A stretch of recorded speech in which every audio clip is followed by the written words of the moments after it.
Hi guys, and welcome back to the Cornish Angler. Join me for my second tench fishing session of the campaign, and I'm back down on a Tuesday evening. After last week's success, I'm a bit more hopeful than I was last week of getting a few fish on the bank this evening. If you didn't see the last video, I won't ruin it, but I managed to land 2 fish, so go check it out and see what I caught. One of them was a real nice surprise. So back to today's session. And yeah, as always, I've only got a few hours.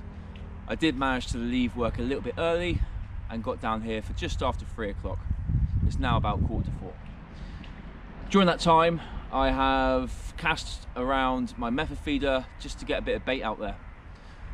I didn't manage to pre-bait on this occasion. I couldn't get here last night, couldn't get here this morning. And if you've seen my other videos, you know how important I think pre-baiting is on this reservoir.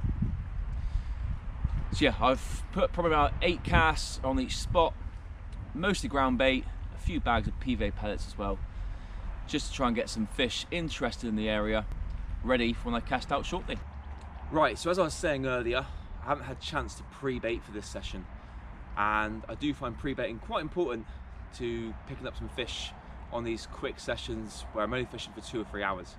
So what I'm going to do now is, using the method feeder, I'm just going to regularly bait up every minute or so and get a good bit of ground bait on each spot. I'm not too bothered exactly where they land to begin with. As you've seen from the underwater footage, it's quite clear out there in general, and it's quite uniform as well. So there's not one particular spot I'm trying to hit, but once I've made that first cast, I'm going to clip up so then I can try and hit that same spot each time. I'm going to do the first rod, leave it on the floor, give it a minute whilst I do the second rod. I'm just going to swap and recast every rod every minute or so, and probably do about 7 or 8 casts on each one. Then I can just leave it for half an hour or so, let the fish come in, get a bit of confidence, and then start fishing. Right, so I've got a really good marker here. I've got a nice big boulder in front of me. I'm going to place my foot behind that so I know I'll be standing in exactly the same place each time. Like I said, I'm going to do the first cast, then I'm going to clip it up after it's landed, and then repeat. I'm going to get a good bit of bait on that spot in a nice tight area.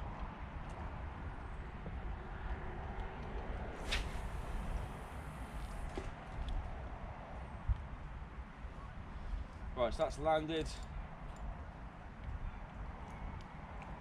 I'm going to put the line in the clip. Make sure that line's not going to go anywhere. I can just leave that rod on the floor now. So the second rod is the rod with the camera on, and I've actually turned that on just so when I look back at the footage I can see if I am landing it in the same sort of place each time. With this ground bait standing out so much with its vibrant colour, it should be pretty easy to see where this bait's landing each time. So this is going to go a little bit shorter.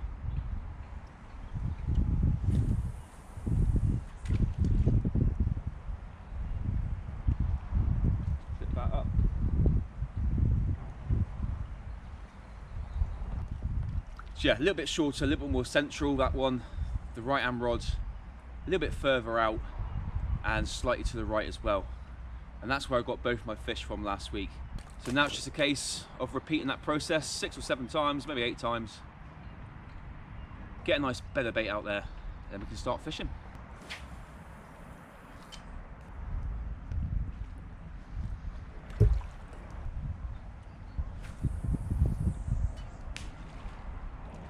Right, so that was a good 8 casts on each rod there.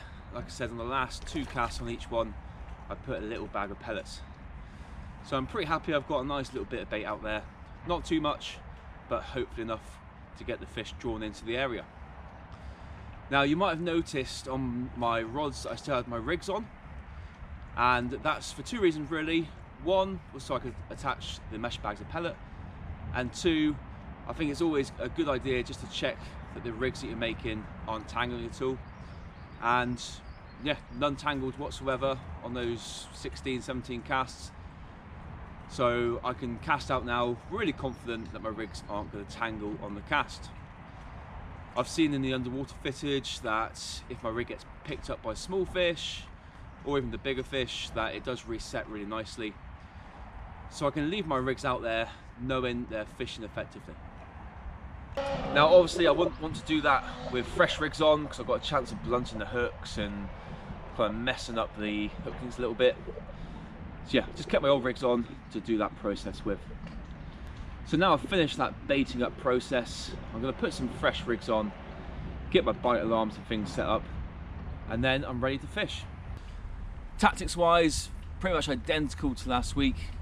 On the left hand rods, just got my method feeder, got the camera on there again, and I'm fishing the small little dumbbell wafter from Mainline, little pineapple flavour. And on the right rods, banded pellet, method mix on the method feeder, and a small bag of PVA pellets as well. That's what got me my surprise fish last week. I'm using a different ground bait this week. Over the last weekend, I went up to Mildmead Fisheries and I bought a pack of their own kind of home brand ground bait mix. As you'll see, it's a really vibrant pinkish red colour. It's got loads of bits and bobs in there. Makes a real nice cloud, and because I've got a really light lake bed bottom here, that pink is going to really stand out. Hopefully that's going to draw some more fish in. So yeah, I've left it about half an hour now. Time to get the rods out. Got about 3 hours of fishing before it gets dark. Hopefully I can get a few more fish. Right, so a really simple setup. Just got a 24-gram flatbed feeder there with a little quick chain swivel on the end. Got the loop of my rig. That's just going to go over there, and I'll pull my anti-tangle sleeve up over it. The rig itself is 8-pound fluoro, tiny little 0.05 gram shot weight there, just to keep that line on the bottom of the lake bed. Up here I've just got a little band to put my pellet onto, size 10 hook, tied on knotless knot style. That's as simple as it is.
Right, so this is the ground bait I'm using.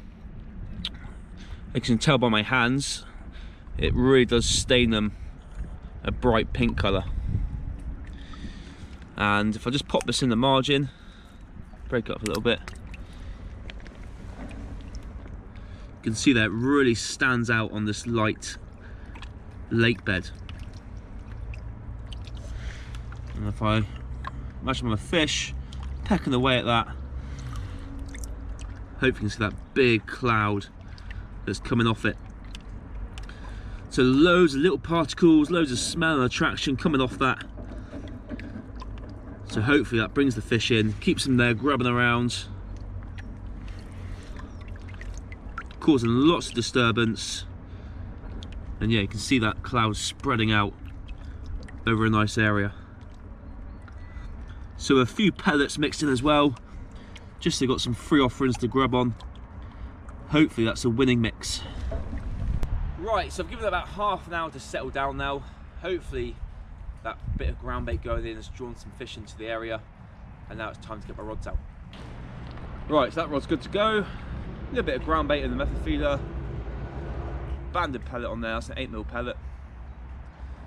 Just going to get a little mesh bag of pellets to go with it. Right, there we go, good to cast out. Now I've got a nice tall tree on the far margin that I can use as my marker.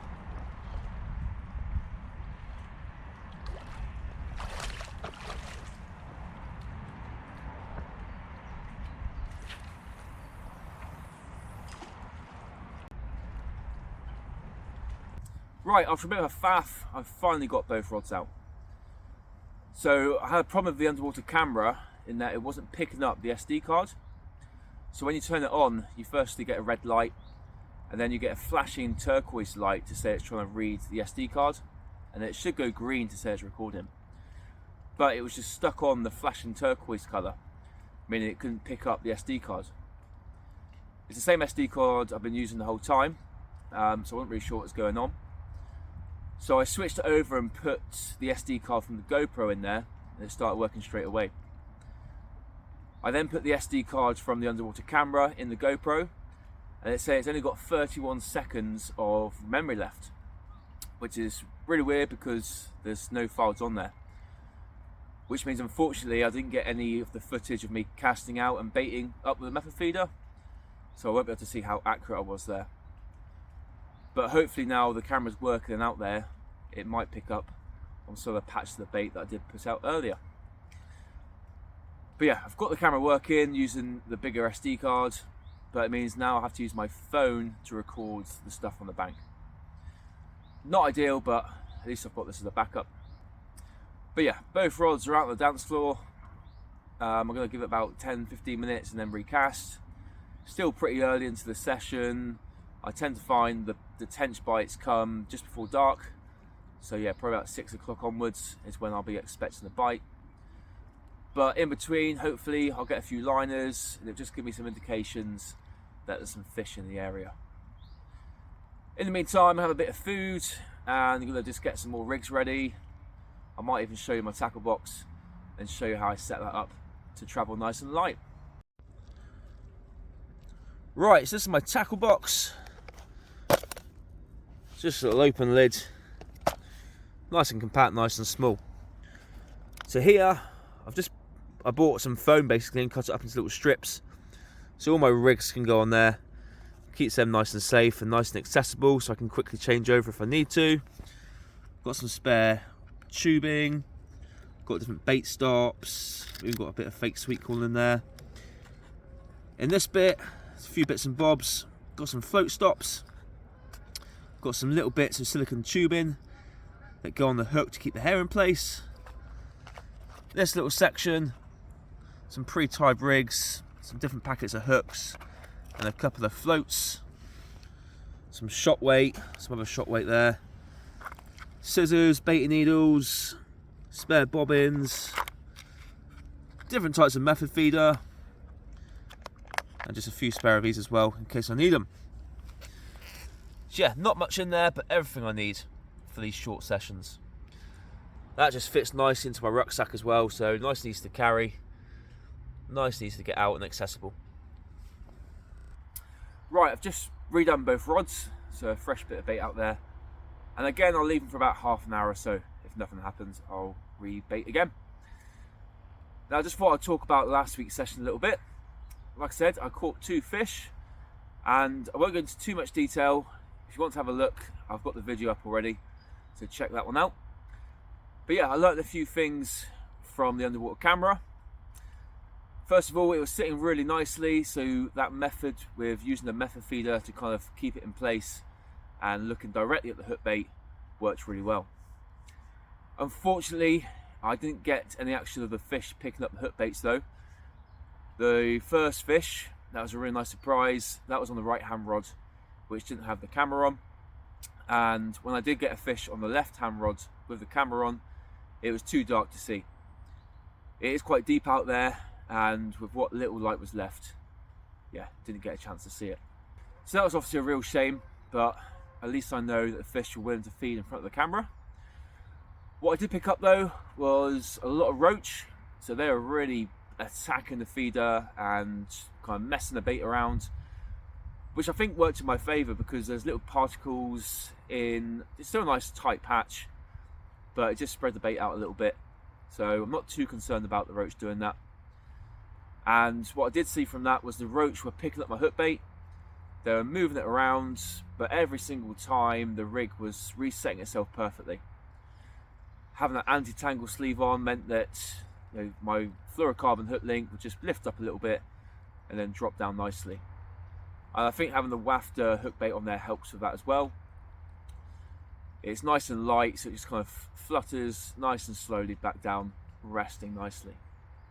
I also saw quite a few pike come into the swim. I think with all those roach homed in one area, got their attention, and quite often you see the roach dart out of the way, and then a few moments later a pike would come cruising by. So I think that's something I'm going to use in my pike fishing next season. I do plan on doing a lot more dead baiting. So what I think I might do is either throw a few balls of ground bait around the area, or even have a method feeder as part of my rig. So hopefully I can attract the small fish around the dead bait, and I might attract the pike even more. Other than that, I could just see that the rig was sitting nicely, the camera was all sitting nicely. So yeah, hopefully over the next few months I should get some nice footage of these tench taking my hook bait, especially when I've got those lighter hours for longer. The tench do seem to feed from about 6 PM to 10 PM, just on that dusk when we get those nice summer evenings. Like I said in the last video, I wasn't really expecting any fish last week, so they were a real bonus, and yeah, bodes well for the rest of the campaign, I think. Whether we get any fish in this session, I'm a bit more hopeful than I am last week, but the fact I didn't pre-bait does set me back a little bit. So it's Thursday today.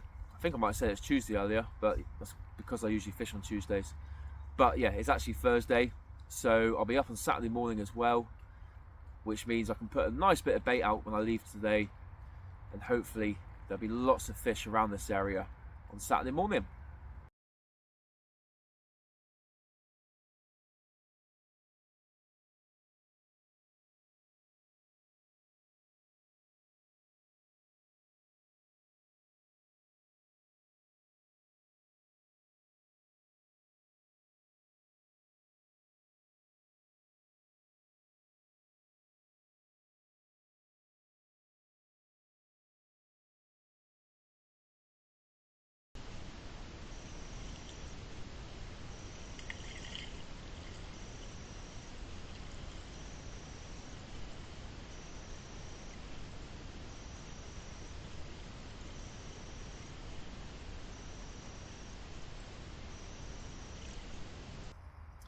Right guys, coming up to 20 to 6 now, so approaching what I would say is prime bite time. I'm going to redo the rods over the next 5 minutes, and then I'll probably just leave them there until I go home, unless of course I manage to get a bite. I've had a couple of occurrences on the left rod, a few beeps here and there, but actually compared to last week, there hasn't been many signs of fish at all. This sort of time last week I was starting to get a fair few little single beeps and a couple of beeps here and there on both rods. So yeah, my hope is starting to fade a little bit. But hopefully over the next half an hour or so we'll get a few fish moving to the swim, and I'll start getting a few indications on the rod to show they're there. Not the intended species, but there's loads of these in here. These freshwater clams filtering through that silt, and yeah, that's attached to my hook. Right, as you can probably tell, it's starting to get dark now, or at least the last of the light, and yeah, nothing to show for my efforts of yet. Probably got about half an hour left before I pack away. It is now prime time, so not all hope is lost yet. But yeah, time is running out to get a fish on this session. If nothing else happens, I'll probably leave the filming here for this evening, but I'm back on Saturday morning, so I'll carry on this video for then, and hopefully before the end of this video you'll see me with a fish on the bank. But if nothing else, I think this session does show pre-baiting is really important here.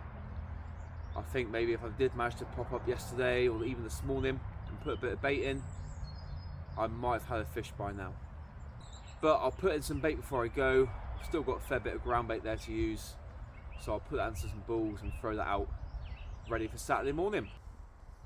Right guys, it's now Saturday morning, and as you can probably guess by that, nothing else happened on my Thursday evening session. Now as I reeled in my left hand rod, I found out that it was tangled. The hook link had wrapped around the camera, which obviously I was gutted about, because that meant for the last hour and the most productive hour, the up rod wasn't fishing at all. When I look back at the footage, I was a bit more gutted, because there are actually two tench feeding around that sort of area. One of them was a little bit longer and the other was a bit shorter but much fatter. It looked like quite a decent fish. And although I didn't actually see them feeding on the spot, you could see this massive cloud of silt and bits of food kind of coming onto the screenshot. Now none of the roach have done that from what I've seen so far, so it was definitely a bigger fish, so most likely a tench, possibly a carp. But yeah, in fact I saw two tench in the area. Makes me think it was a tench feeding pretty close to my hook bait.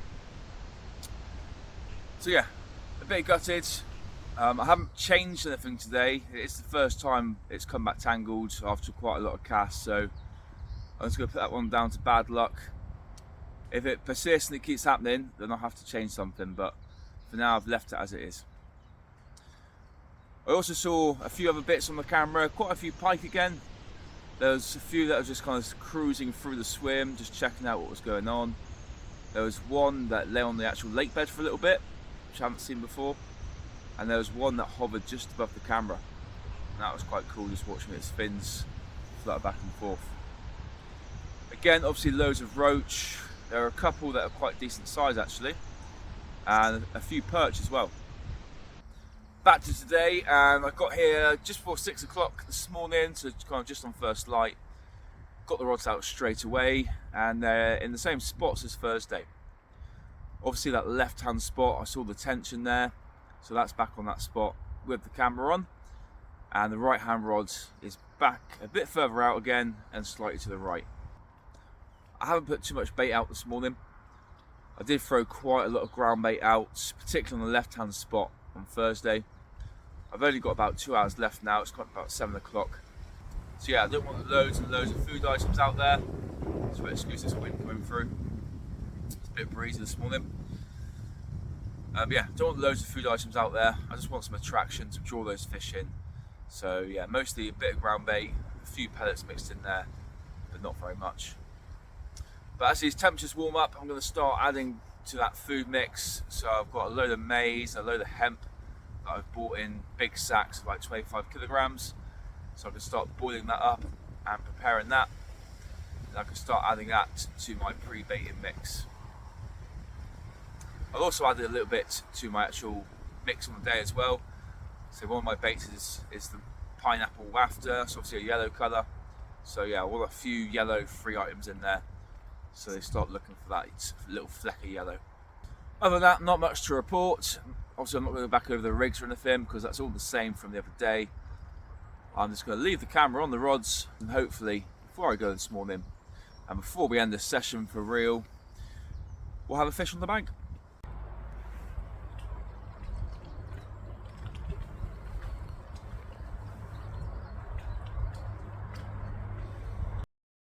Right guys, unfortunately I've only got about 5 minutes left now, and nothing has happened this morning. About 10 minutes ago I had a couple of occurrences on the left hand rod. The bite alarm kind of was twitching up and down a little bit, and then it stopped, and a few minutes later it did it again. Reeled it in, there was no weed or anything on the line, but yeah, So maybe it's just a small fish pecking away. I'll have a look at the camera later and have a look, see what happens. I have on the left hand rod pulled in weed a few times actually, but I think I maybe cast a little bit shorter than I did the other day. So again, I'll have a look at that and maybe just try and keep that distance on that left hand rod to keep it in that clear area. So yeah, I'm sorry that there's been no fish for you to see on this video, but like I say, that's why they call it fishing and not catching. Sometimes you can do all the right things that you normally do, but if the fish aren't going to feed, there's nothing you can do about it. What I'm probably going to do in the next session, I might fish it one more time here, but then I am going to look to start preparing the swim on the other side, as I talked about earlier. So yeah, I might fish Tuesday evening, and then next Saturday, rather than fish, do a bit of preparation. I'll get a bit of bait prepared for that as well. But yeah, thank you very much for watching this video. Again, sorry there's no fish for you to see, but hopefully I'll catch some fish again soon, and hopefully I'll catch you guys again soon too.